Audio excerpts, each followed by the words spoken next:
Let's talk about the basic entry level salary of a fresher dentist. ये एक ऐसा सवाल है जिसका जवाब सबके पास है, पर ओपनली कोई कुछ नहीं बोलता. Basic entry level salary of a dentist is a joke. मतलब डेंटिस्ट की सैलरी तो पूछो ही मत.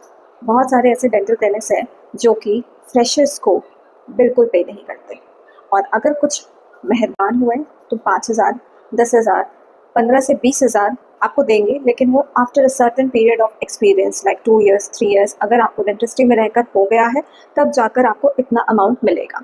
ऐसे डेंटल क्लिनिक्स का सिंपल सा ये कहना होता है कि तुम तो फ्रेशर हो, तुम्हें तो काम नहीं आता, तो हम तुम्हें काम सिखा सकते हैं लेकिन हम तुमको पे नहीं कर सकते हैं. एंड आई अग्री कि एक फ्रेशर को बहुत काम नहीं आता, लेकिन एक बेसिक मिनिमम पे देना तो बनता है.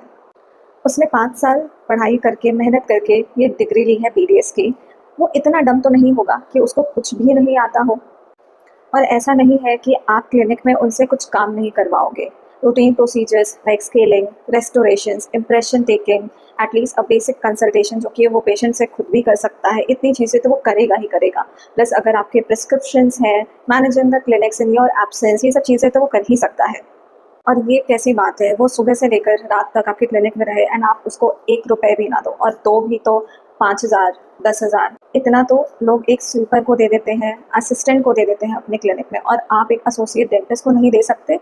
वो एसोसिएट डेंटिस्ट वो अपने घर से आपके क्लिनिक में आएगा, कम से कम 8-9 घंटे देगा. भाई आने जाने के भी पैसे लगते हैं, कोई बस लेगा, ऑटो लेगा.